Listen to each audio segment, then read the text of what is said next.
Hello and welcome to Wineskins, a program featuring reflections on the lives of the saints and the sacred scriptures, along with a variety of topics and issues from a Catholic perspective. I'm your host, Father Jim Korda. Our show is sponsored by the annual Bishop's Appeal, the Catholic Communication Campaign, and St. Paul's Catholic Books and Gifts, a division of the Society of St. Paul. On our show today, I will interview Dr. Dermot Quinn on Irish Catholics in America.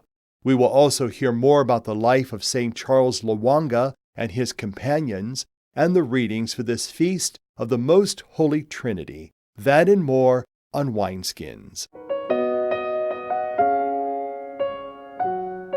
And now I will speak with Matt Abramowski from Villa Maria. Joining me is Matt Abramowski, who is the program director at the Villa Maria Educational and Spirituality Center in Villa Maria, Pennsylvania. Welcome back to Wineskins. It's good to be with you, Father. Thank you. Matt, we know that as summer is approaching very quickly, there's lots of programs and opportunities that the Villa provides for people in our area. So give us some of an idea of what some of those programs are. Be happy to. The sisters have always been committed to supporting youth, and so we're very proud and happy to be having 2 summer camps this year. Our Grow Camp, which is for younger kids, begins in the month of June, and it's a once-a-week camp for children ages 5 to 10. It stands for Growing in Reverence for Ourselves and Our World, and the kids, through activities, learn about reverence and respect. They spend time on the land. Of course, they get to enjoy the swimming pool, which is always a big hit. We also have a camp for teenagers. It's the week of July 9th to the 13th, and that'll be all week. It's an outdoor summer experience where they really get to spend time out on the land and learning some basic things about the land and some important skills as well. In support of our youth programs, on June 2nd, we have our annual Villa Mariathon, and it's a 5K run, 2-mile walk, and it's a very family-friendly event. There's a Chinese auction, there's drumming, you can buy things from the farm and from the gift shop at the Villa. So everything we raise from the 5K, June 2nd, goes to support our youth programs. And then, of course, we have many different opportunities for adults. Some regular series that folks may be familiar with. We do a monthly labyrinth walk. We do some seasonal land programs. We will also have some week-long retreats, conference retreats with speakers. We have Dermot Quinn coming. We have Sister Maureen Wild coming. We also do directed retreats. We have a week-long directed retreat and a weekend directed retreat. So there's a lot of different varieties and options and possibilities for folks of all ages. Let's go back to the charism of the Humility of Mary Sisters. We know that kind of really drives all that they do. So if we could briefly talk about their charism and how that really trickles down into the programs and the services out at the Villa. Mother Madeline, who founded the community, one of her famous lines that has really anchored the sisters in all of their ministry is that the door to the sisters' home is always open to anybody who wants to come for the glory and honor of God. And so the sisters have always been very happy to open their hearts and their homes. And our mission statement is very broad, saying that we welcome. We embrace all who want to come to the Villa. And so in our programming, you'll see a lot of diversity. In the groups who come and use the facility, you'll see a lot of diversity, and it goes right back to that charism that the sisters have wanted to create a space where all feel welcomed and embraced. And one of the biggest comments we'll get from retreatants is the peace and the sense of healing they'll find at the Villa. And I always tell them that's no accident. It's because of the deep faith of the sisters and them embracing that charism and living it out on a daily basis. And I think we would like the folks to know that it's not just for Catholics, it's for all people of faith, people of different backgrounds, to enjoy the space, the opportunities, and the programs there, correct? That is correct. We are open to certainly all Christian denominations, but as you said, all religious traditions and denominations, that there is no one who is excluded from coming to Villa Maria. If someone would like to get in touch with you or someone out at the Villa to get more information, what are some of the opportunities? Sure. If folks are online or on their phone, our website is a great place to go for a lot of information, and that's www.vm vmesc.org. It's the abbreviation for Villa Maria Education Spirituality Center, so it's www.vmesc.org, or they can always call us. We are just on the Pennsylvania side of the line, so the area code is 724-964-8886. 724-964-8886. And Matt, in closing, tell the folks why you enjoy doing what you do out there at the Villa. My greatest joy and pleasure is getting to work with and be with the folks. It really is a way that I enjoy partnering with the sisters in their mission and in their charism, welcoming and responding to the needs of all those who come. And it's a great chance for me to live out my baptismal call and then to serve with these wonderful women who've established this great ministry at the Villa. Matt Abramowski, as always, it's a pleasure to have you here on Wineskins, and our blessings to you and the wonderful Sisters of the Humility of Mary at Villa Maria, Pennsylvania. Thank you, Father. For Wineskins, I'm Father Jim Korda. The feast of St. Charles Lwanga and his companions were martyrs from Uganda. To tell us more about these holy men is Alaina Chepke. She is from St. Joseph Church in Austintown. The martyrdom of these 22 saints from Uganda, Africa, occurred on May 26 and June 3, 1886, and January 27, 1887. Their feast was fixed on June 3 because on that day the leader of the group, Charles Lwanga, was burned to death after suffering terrible torture. They are the first group from 100 Catholic and Protestants who were murdered by the vicious King Lwanga.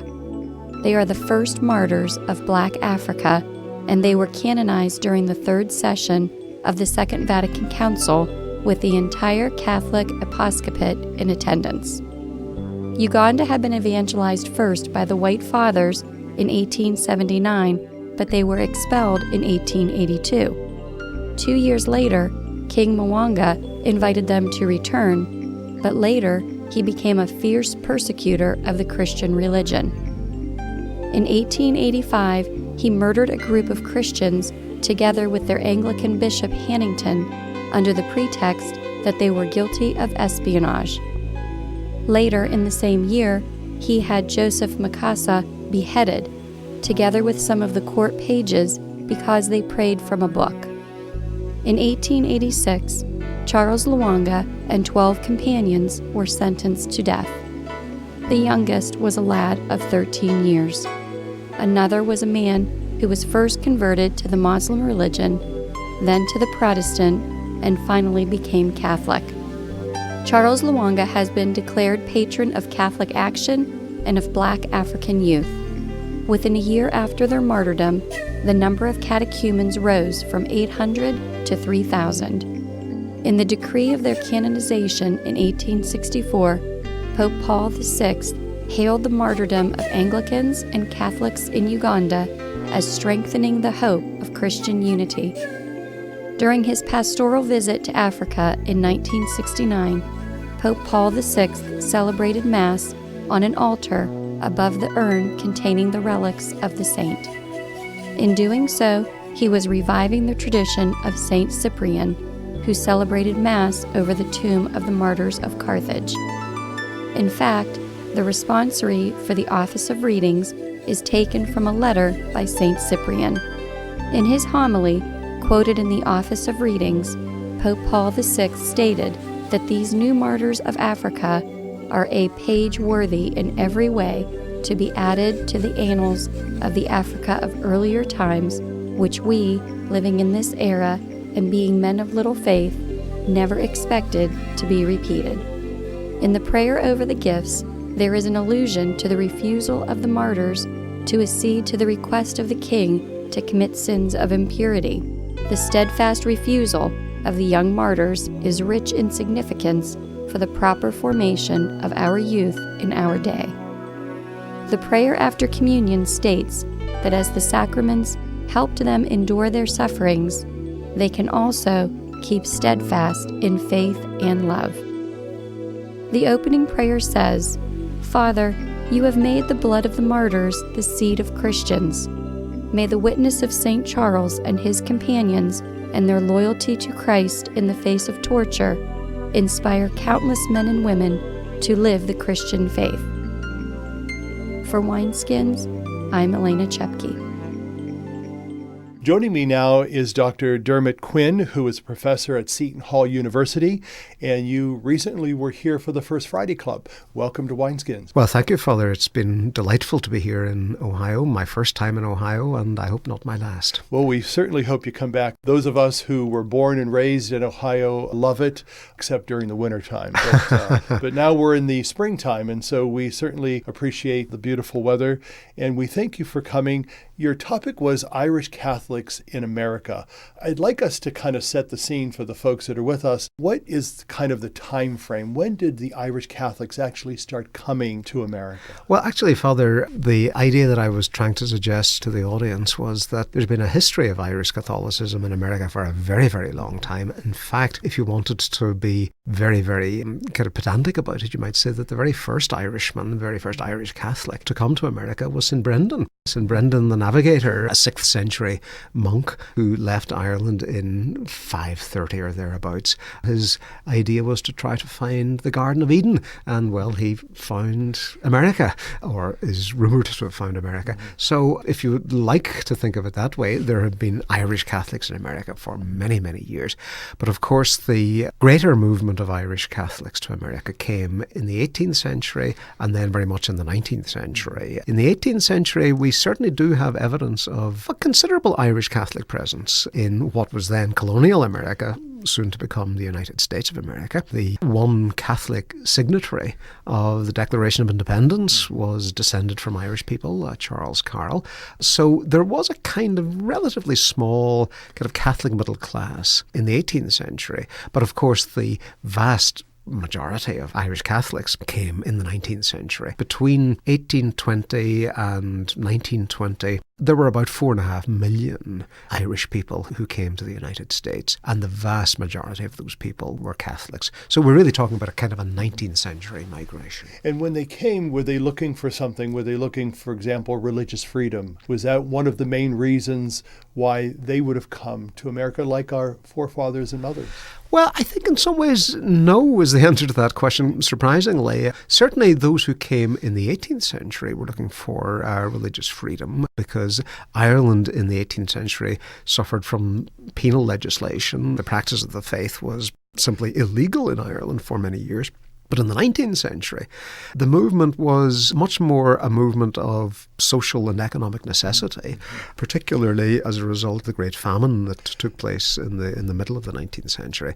So certainly there might have been some impulse for religious freedom, but I think most historians would say that it was the kind of human disaster of the Great Potato Famine in the middle of the 19th century, which brought people here. And what's been the impact of Irish Catholic presence here in the United States? Oh, I think it's been absolutely enormous. Absolutely enormous. The Irish were in many ways discriminated against, in fact, in rather terrible ways discriminated against, both economically and socially, and indeed religiously. I think paradox is one of the ironies of this story, is that when Irish people saw that famous sign, "No Irish need apply," they had to apply themselves, and they, so to speak, had to apply to themselves. So they built up a kind of enormous network of self-support, and at the heart of that network of self-support was the church. So Irish people became American by being Catholic. This is, I think, a great paradox, because one of the standard complaints about Irish people and about Catholics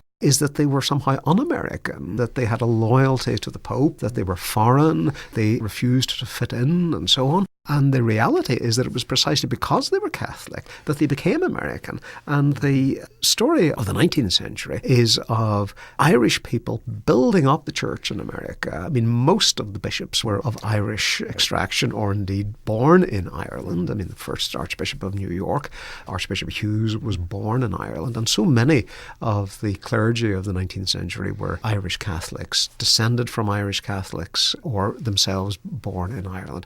The story is of a simply enormous impact of Irish people on the growth of the American Catholic Church. Let's talk about how influx of immigrants not just from Ireland, but from other countries, has impacted our country for the better, but some people would say for the worst. How do we stay on that course that it is good for them to be here? Well, because America, like the church, is a welcoming place. G.K. Chesterton, the great English writer and great English Catholic convert, said that America is a nation with the soul of a church. I think it's a beautiful thing and a beautiful idea to think about. And in that sense, America and the church are, so to speak, fratres in unum. They're brothers together. They are welcoming to people of all nationalities. There's nothing more Catholic than the church. There's nothing more universal than the church. So the church has been a church of welcome. And we see that today when the Irish element in the church, in the American church, is still very strong. There's no question about that. I think something like 18% of all American Catholics claim an Irish lineage. But the fact is that the church in America is changing, and it's changing very rapidly, and it's changing very rapidly because of new people coming to America. So I think it's pretty clear that the last survey of American religion, the Pew survey of 2014, indicated that the church is becoming a more Hispanic church. It's becoming a younger church. It's becoming a more kind of southwestern church rather than northeastern church. So in fact, we can see there's a kind of a movement from places like Ohio to New Mexico and California and Arizona and so on. The church is forever self-renewing. It's always new. It's always youthful, spiritually youthful, if not chronologically youthful. And that's because of this wonderful growth of new groups coming to America and coming to the church. So I think we should welcome people, and that is our Christian obligation. Dr. Dermot Quinn, it's been a pleasure to have you here on Wineskins. I would love to spend more time talking with you. Know that the folks that were at your First Friday Club were indeed fulfilled, and thank you for your presence there. And God bless you in your work at Seton Hall, and we thank you for being here with us. Thank you, Father. It's been delightful. Lovely to be here. I hope to come back. For Wineskins, I'm Father Jim Korda. To receive more information on that and other issues, and to listen to Wineskins, visit the website of the Catholic Diocese of Youngstown at www.doy.org. Stay with us. We'll be back in a moment. After the Catholics of Warren stopped meeting in their homes and organized a structured parish, they used a former Episcopal church for their worship. St. Mary's Mission was established in 1837. Yet the first resident pastor did not come to the parish until 1868. Other parishes quickly grew up in Trumbull County, including St. Stephen Niles in 1853, St. Patrick Hubbard in 1869, St. Vincent de Paul Vienna in 1871, now called St. Thomas the Apostle, and St. Rose Gerard in 1892. The other 15 parishes in the county were established after the turn of the 20th century. Congratulations, Catholic Diocese, for celebrating 75 years with pride in the past and faith in the future. Church World Service believes that being self-reliant is a joy everyone should share. So around the block or around the world, share the joy. Our song today is by Tim Burke. It is from his CD entitled Love Road. I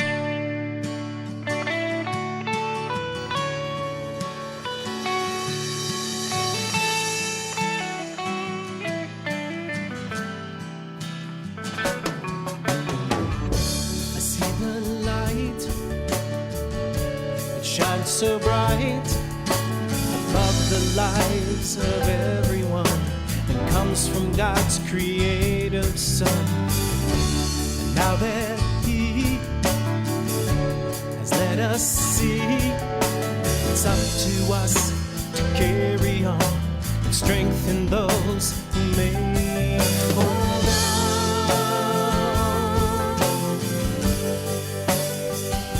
on along the way. You and I have seen it. You and I believe it. We joined our hands in unity to pray for those who do not see. You and I believe it.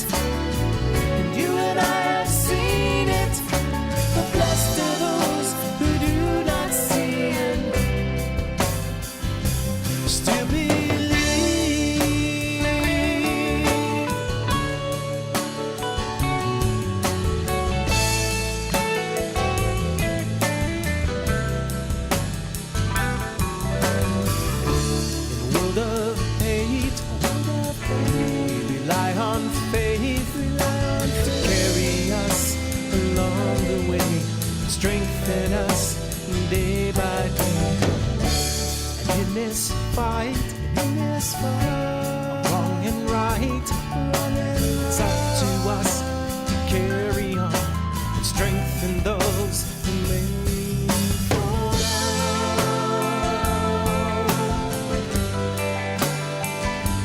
along the way. 'Cause you and I have seen it, you and I believe it. We join our hands in unity to pray for those who do not see. You and I believe it, 'cause you and I have seen it. And blessed are those who do not see it, still believe.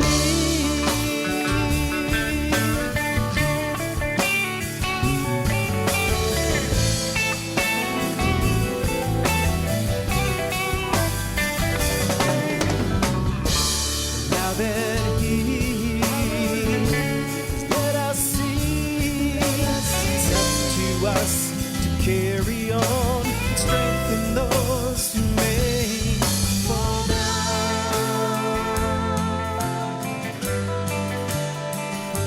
along the way. You and I have seen it, you and I believe it. We join our hands in unity to pray for those who do not see. You and I believe it, 'cause you and I have seen it. Blessed are those who do not see it, still believe.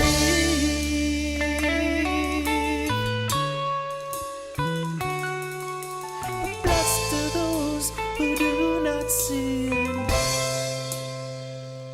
still believe.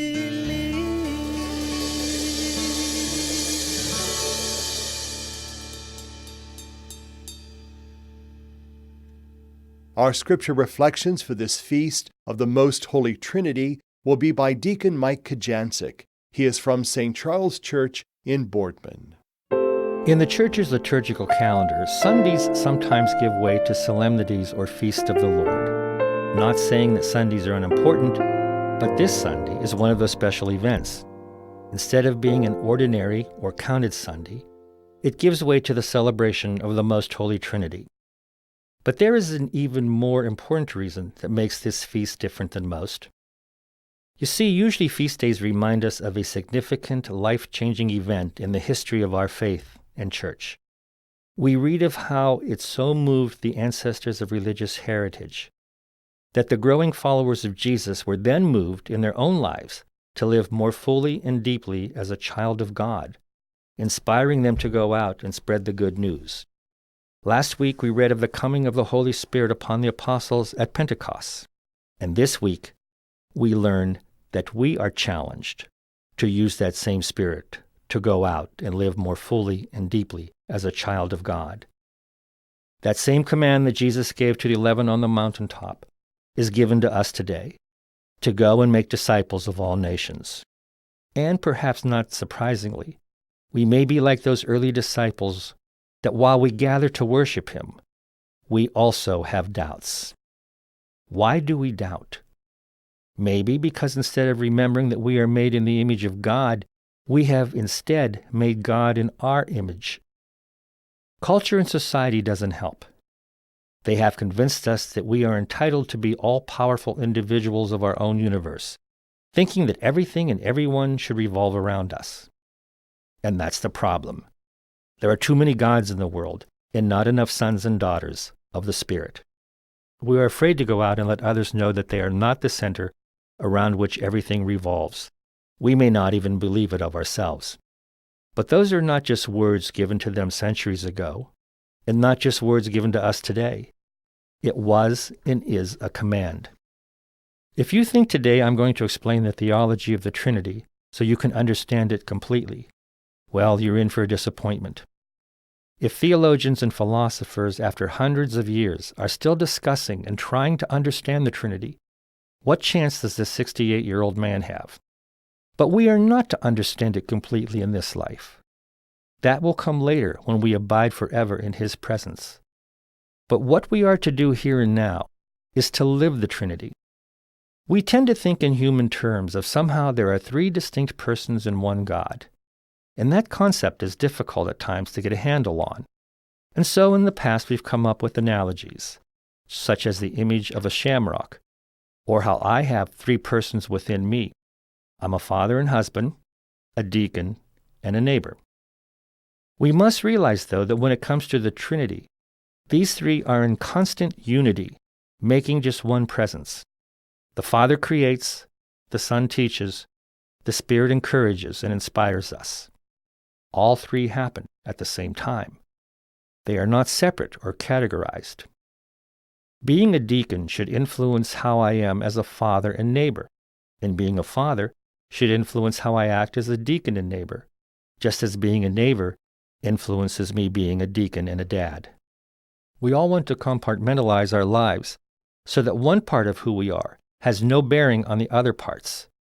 That's not the Trinity, and that's not how we are to live our lives. On Monday through Saturday, act as people of the world, and then on Sunday as people of God.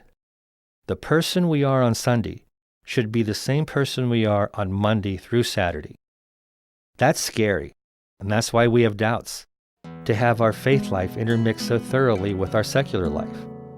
But that's the command. But it's more than a command. It's a promise. He is with us always until the end of the age. It's possible to wake up each day and live as His child, not as a child of the world. For you see, we have the greatest help in the world. One God who creates us, who teaches us, and strengthens us constantly. Happy Feast Day. For Wineskins, I'm Deacon Mike Kojancic. The Feast of the Trinity reminds us that we can never know all there is to know about God. Jesus said, "I've much more to tell you, but you cannot bear it now. When the Spirit comes, He will guide you in all truth." Life with God is an eternal learning experience. Are you willing to keep learning and growing in God? Wineskins is made possible by the annual Bishop's Appeal, the Catholic Communication Campaign, and St. Paul's Catholic Books and Gifts. The program is produced by CTNY, the Catholic Telecommunications Network of Youngstown. I'm your host, Father Jim Korda, wishing you a blessed Sunday and a safe holiday week.